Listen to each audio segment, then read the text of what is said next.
Hey, we're going to get this started right on time because we got a crazy action-packed day. So before I kick this off with Mr. Chris Kelly, did we all have a good evening last night? Did we learn something yesterday? So when we go back, guys, look at all of your notes on the plane or the first day you get back. Figure out the 2 or 3 most important things you can implement in your business starting now. Get great at those, and then go back to your notes and implement something else.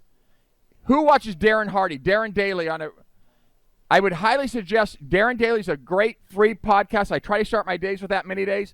He gives incredible business advice. He's interviewed more billionaires than anybody in the world. Steve Jobs, he was a mentor, Richard Branson, Warren Buffett, and he gives great advice. He says the best of the best, focus on the few.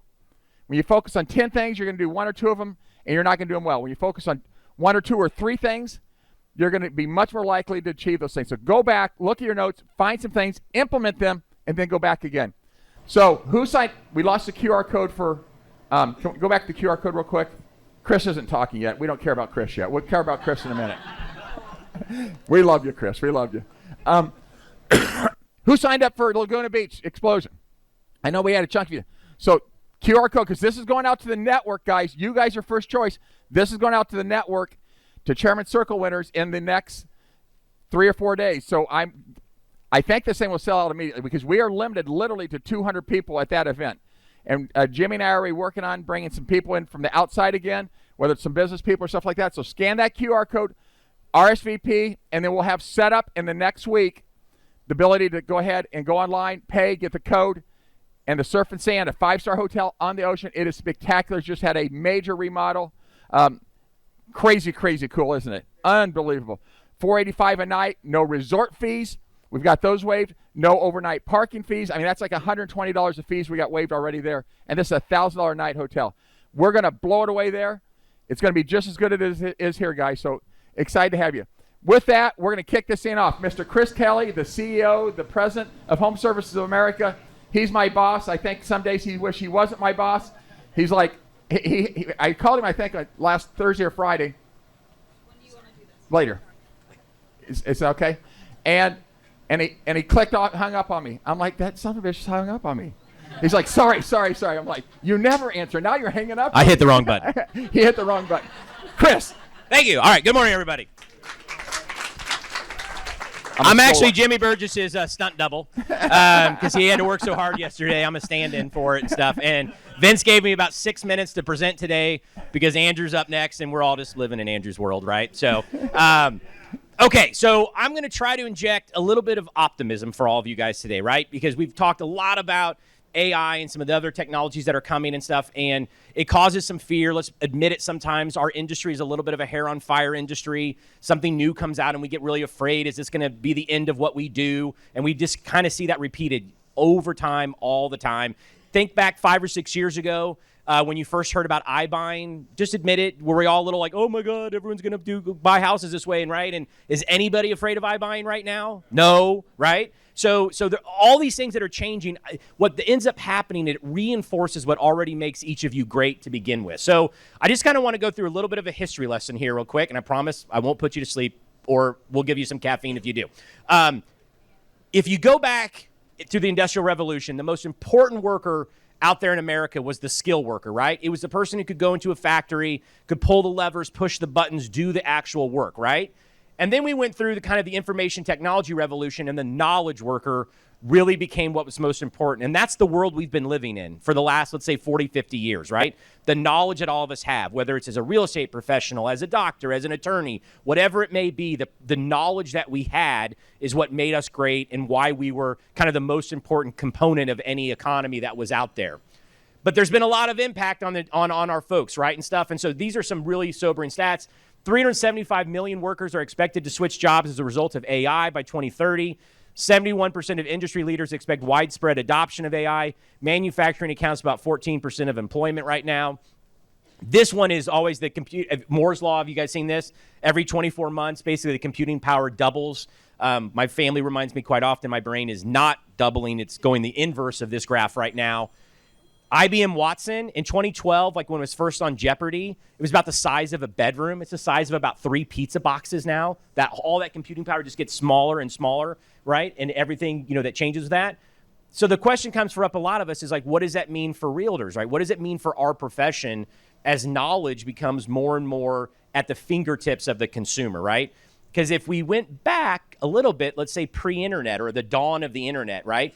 There was a time all of us who were in the industry at that time feared, well, what happens when the consumer can just get the listings online, right? That's my value proposition is you have to come to me to see what's online. And there was this fear that if they could see the listings online, what do they need us for? Now, did that bear out? Absolutely not, right? It was not, none of that fear came to fruition. They used us more than ever, and we have some stats around that. So if we're going from skill worker to knowledge worker, really what does come next year? What is the next most important worker for the American and really the global economy? So we have to really kind of stop asking what computers can do versus what they can't do, because every day it's more and more stuff. And so some of you probably saw this. We were having some conversations last night about using AI to set up appointments. And if you've heard some of these demos where an AI assistant basically calls and makes a hair appointment, makes a restaurant order, and the person on the other line has zero idea that they're talking to an AI assistant at the time and stuff.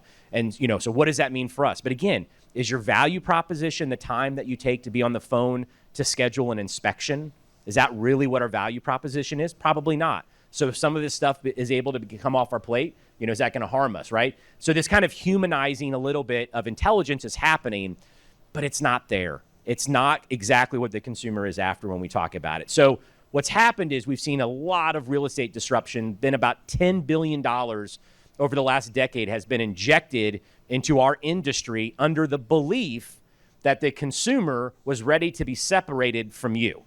That's the whole idea behind it. Think about all these disruption models that came through. The idea was the consumer is ready to stop working with the real estate professional. That's why all the money went into it. And you can kind of see why they did it.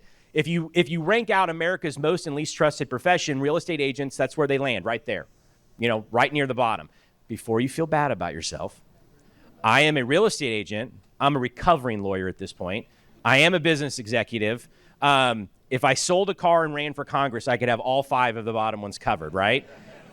And so they see this and they go, well, gosh, this must show you right now the consumer hates the current model. The consumer hates working with real estate professionals, right? So this is prime for us to come in and drop $1 billion to try to get in the middle of the consumer and the agent. The problem is the way that they ask the question, right? It's generic. It's a generic, how do you feel about a certain profession or not, right?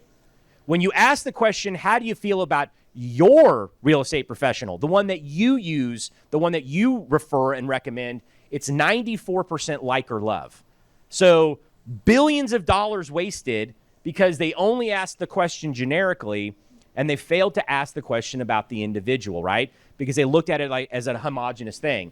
And part of it is just how we're portrayed in the media, right? Like when you watch these shows and stuff, does it resemble anything to what you do on a daily basis, right? I mean, the infighting and the arguing and all that kind of, there's a little bit of that, right? But, but they're not showing any of the work that you do on a daily basis to pull off a real estate transaction. If they did, it wouldn't be an entertaining show, right? Because when I was back long time ago, when I was an attorney, they'd say, what kind of law do you do? And I say, the kind they don't make TV shows about, because it wouldn't be interesting. And so no one wants to see what you all really do on a daily basis. So these shows, of course, when you ask generically about the profession, because this is how we're portrayed. But when they work with you, they see all the actual legwork, the non-glamorous work that goes in to pulling off a real estate transaction. So again, go from skill worker to knowledge worker, really what comes next based on this question, right? So it's not the mechanics and it's not the knowledge of our job. Really, what does it matter? It's a relationship worker. So, and this isn't just my theory. I mean, this is literally what most economists believe now, that the next most important worker in the U.S. and global economy is going to be the relationship worker. Because again, skill, obviously, a lot of that's automated these days. Knowledge, again, at our fingertips, right? So the next most important worker is going to be the master of the relationship. Who is already primed right now to be the master of relationships? All of you, exactly, right? We've said it for years. It's a relationship business. And it kind of feels like this little phrase that we say, but it doesn't mean anything. But it means a ton, and it means more now than it ever has as we go into this next era of what's happening and stuff. So the people that will be most important are going to be those relationship workers. And again, it's not about the knowledge, because the knowledge is out there for a lot of other folks. So why are we all here together? We could have done this on Zoom, right, or Teams or Google Meet. There is power about being together and the importance of bringing folks together, right? And that is critically, critically important. And there's things that happen in our brains when we are talking in person with people, when we're together with everybody. It makes a huge difference and stuff. So again, the people that master human abilities are going to be the ones that are going to be most critical to the economy going forward. And how have you noticed? Have you noticed how these skill sets are sometimes fading with others, right?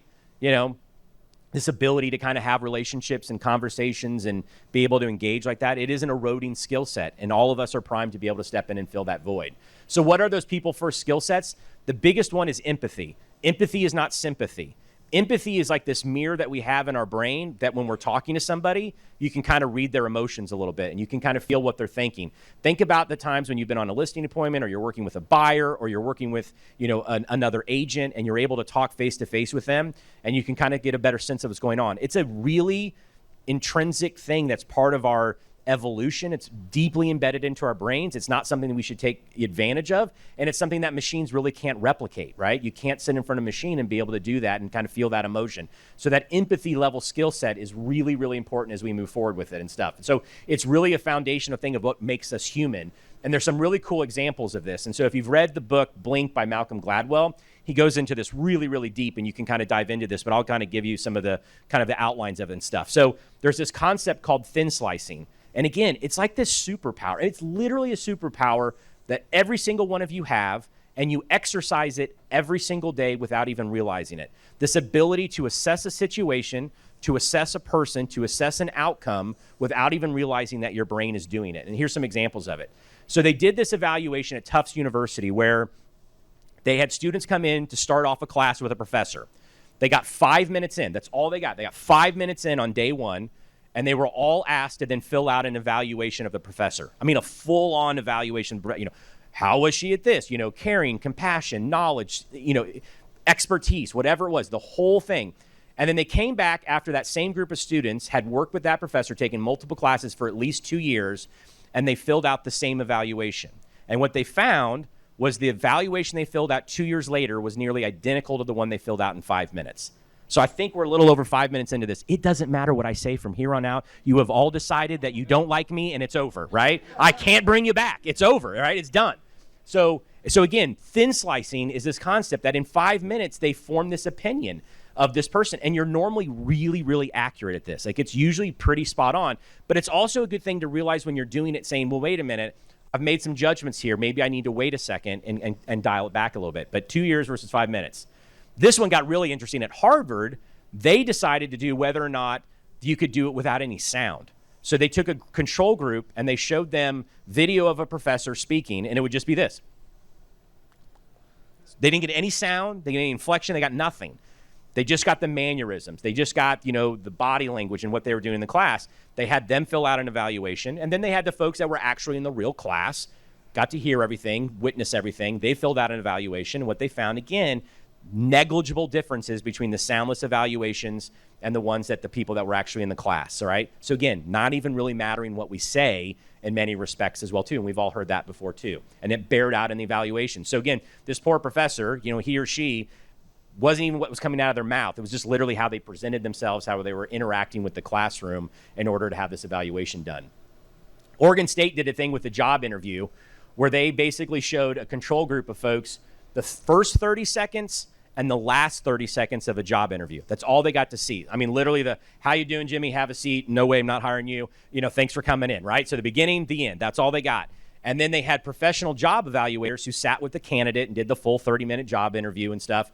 Professional job interviews, filled out an evaluation of the candidate, and then they had the control group who only got to see the first 30 seconds and the last 30 seconds. They filled out the same job evaluation of this candidate as well, too. And what, again, not surprised at this point, right? Nearly identical evaluations, right? Just seeing those initial interactions in the last ones, right? So again, makes you think, like when you show up on that porch for the listing appointment, how critical that kind of first impression is, because they're making these evaluations of you instantly, whether they realize they are doing it or not. This one's really interesting. So they wanted to determine if a control group could figure out surgeons that had been sued for malpractice in the past. And the only thing they got to see was a very short snippet of a video of the surgeon talking to a patient pre-surgery. But they didn't get to hear what they were saying. Instead, they got to hear the tone and inflection, but they mumbled out the words. So think about Charlie Brown's mom, right? So you got tone and inflection, but you didn't have any idea what the words they were saying. Just bedside manner, tone, inflection, body language, that was it. And with about 85% accuracy, they could pick the doctors that had been sued for malpractice. Had nothing to do with the results of the actual surgery. It was just whether or not the patient felt like, do you care about me, right? Is this someone who cares about me? Did you come in cold and calculated and treat me like a slab of meat on the table? Or did you have human compassion for me before I went into this procedure, right? So really, really impressive. This thin slicing ability, again, they don't make superhero movies about it, but it is absolutely a superhero skill that all of us are exercising on a daily basis. And as existing relationship workers, real estate professionals and stuff, you have honed in this superpower almost more than any other skill set out there, than any other worker in the U.S. economy. That's why we're primed for what's happening over the next 10 years. So they did a study. So knowing this, thin slicing, right? Knowing that you're doing it, knowing that it's happening to you, are there things that you can do that help improve it? And so one of the things they say, be open, and they call it an expressivity halo. People who will communicate in expressive, animated fashion. You don't need to be Jim Carrey from, Pet Detective Ace Ventura, but again, people that are really closed off and stuff like that. And if that's your natural tendency, that's fine. Just remember, when you're in these opportunities, when you're meeting someone for the new time, you don't want to play poker with them, right? You don't want to have a poker face, because then people really start getting. All of you have spoken in crowds before, and there's always that one person who's like this, and you're like, what are they thinking? Why are they not smiling? Why are they not doing this, right? You don't want to be a poker player in these situations, right? Be warm, less dominant. We learned from the surgeon study that just the speaking tone determined the likability and later the likelihood of getting sued. Didn't even matter what was said. And discover commonality, right? One of the great things about social media is you can find these commonality things that are out there, that you might know a mutual friend, people attached to that.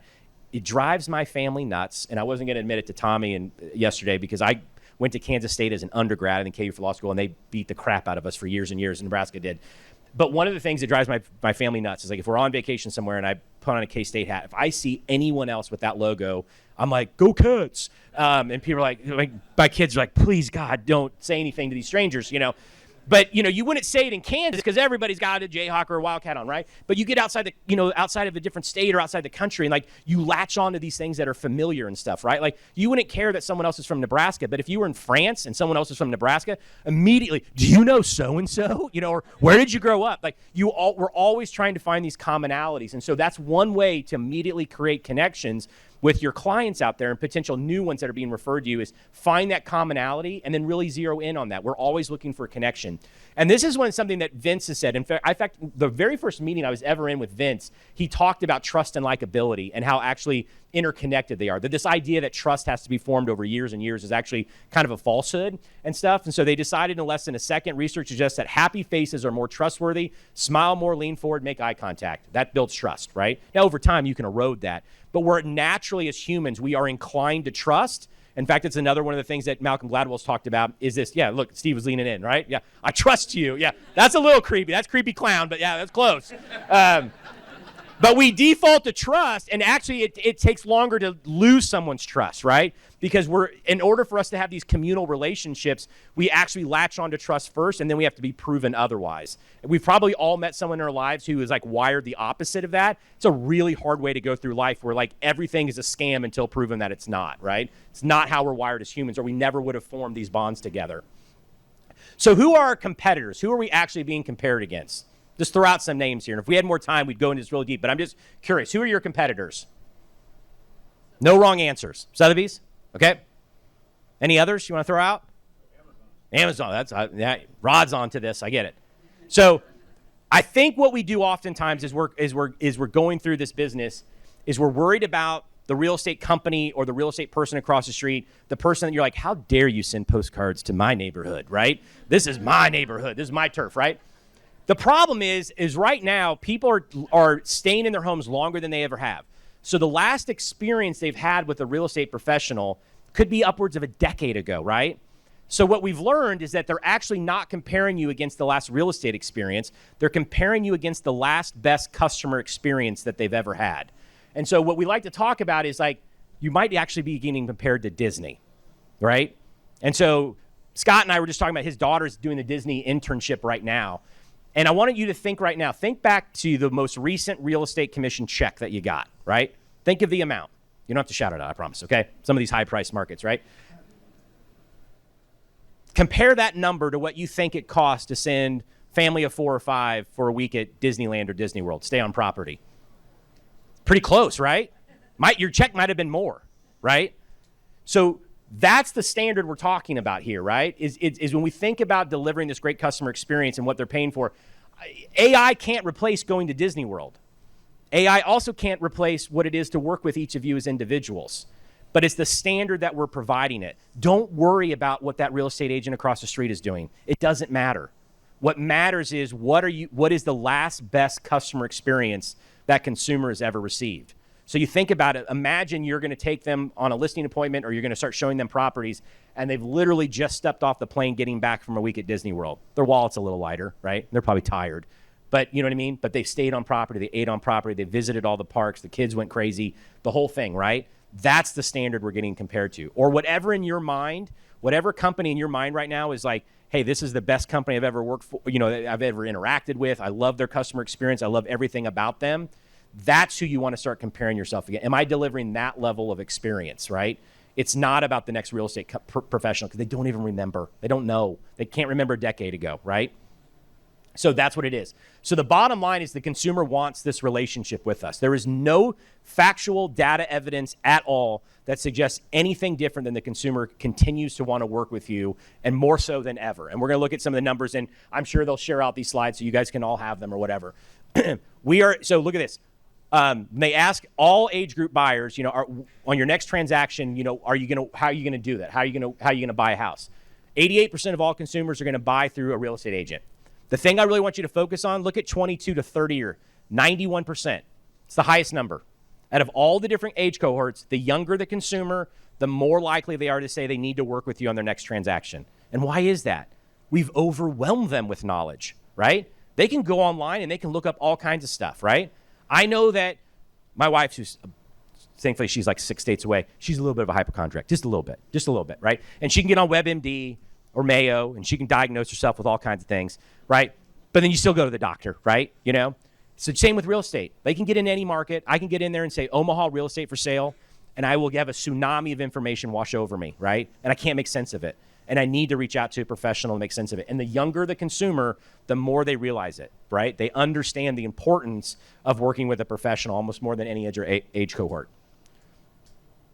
So look at this. So this goes back to 1981 here. And this is whether or not a seller was working with an agent or how did they do it as a FSBO, right? So if you go back to 1981 and then 1985, look, only 75% of people worked through a real estate agent in 1985 to sell a home. That's pre-internet, right? That's still when we were the gatekeepers of all. You had to come to us, and if you wanted that MLS book, you had to come to my office and sit down with me, and I might get it out for you, right? And let you look at it, and then I'd take it away, right?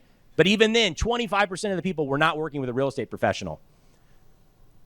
And then you fast forward all the way here to the most recent stats, over 90%.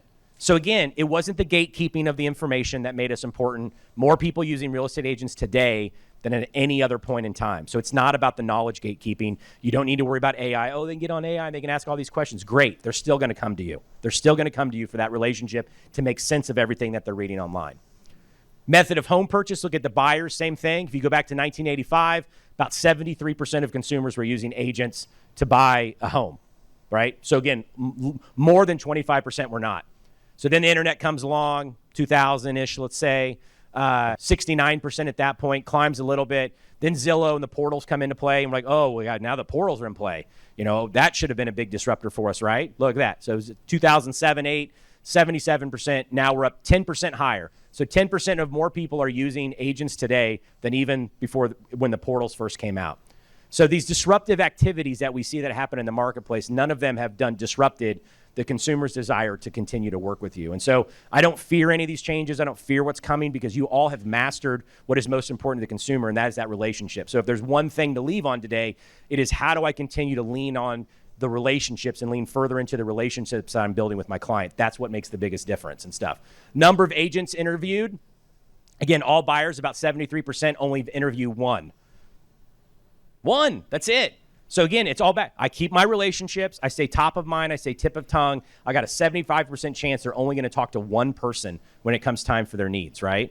So this idea that you're going to be going up against this cadre of agents outside the house and they're going to bring them in one by one by one by one comes back to the thin slicing. You're going to do on that listing appointment, that consumer's going to thin slice you pretty quickly and make a determination whether they want to work with you or not. So there it is. There's the thin slicing of it, right? Would you use the real estate agent again? Definitely, probably 90% of the time, right? Why don't they? Because it's a long process, right? This isn't like going to Target 3 times a week, right? There's a decade in between. We get busy. Things happen. But that's the relationship side of it and stuff. We lean into those relationships. The referrals are going to continue. Because what we find is that 50% of the time, they will recommend you at least 1 to 4 times.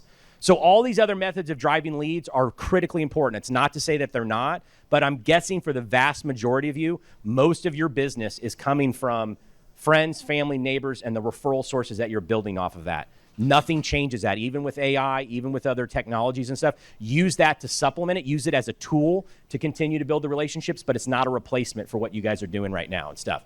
And it comes down, I love this quote from Warren, we should say it because we're here in Nebraska. Price is what you pay, value is what you get. I believe he was talking about mattresses at Nebraska Furniture Mart when he said this. But I think it can apply to real estate as well. Because what you don't find is when you do these surveys, right, and for the broker owners in here, and you get the surveys of your agents, how often does the survey response from the consumer ever mention the commission? Less than 1%? It's never. It's almost 0% of the time does it ever mention it because they see the value in what they paid for. We're coming up on a year. In fact, it'll be a year at the end of this week since the NAR rule changes, right? There's been some adjustments, mechanics of how we request commissions and how we do that, all this stuff. But what we haven't seen is a dramatic change to the number. Now, the outsiders will say, because it's the cabal of real estate agents that have, kept this going. You know what it really is? The consumers see value in it. It was the most obvious thing through the entire litigation was that the consumer sees value in what they're doing. They're not asking to be separated from us. And as long as we deliver the value, they're happy to pay the price because they see the value in it, right? That's what's most important. And I know all of you have seen this quote, for years and years. It's the Maya Angelou. At the end of the day, people won't remember what you said or did. They will remember how you made them feel. And I want to apply it to this relationship worker status, right? So skill worker, that's what you did, right? Right? I drove them to see a house, right? Is that what they're going to remember? Probably not, right? Knowledge worker, what you said. I walked them through and explained to them, how the contract works and what was in the inspection report when we got it back. Are they going to remember that? Absolutely not. How you made them feel. If you look at every single one of your testimonials that come back, almost all of them somehow tie into how you made them feel when you were taking them through a very emotional and significantly financial transaction in their life, a big milestone event in their life. That's the part that they remember. So again, embrace all of these new changes. Embrace the AI. Embrace the technology that is at our fingertips now to take off some of the things that don't tie into relationship work so that you can spend more time doing that. But there's nothing we should fear as we move forward because you are all primed exactly. You've been built for this. And there's other professions right now that are worried because they're not built for this. But I look around and I'm like, man, I wasn't in this business for more than 6 months when I realized agents have this sixth sense, that that innate ability to read a situation, to read a room. You have this intuition that very few other professions have. Lean into that. That's what makes you a powerful relationship worker, and that's what consumers are going to want more than ever, is that personal relationship to make sense of things as they move forward. And so appreciate the time this morning. Thanks for being that explosion. Thanks to Vince and his team for putting this on, and I'm going to turn it over to Andrew now. Thank you. Good job.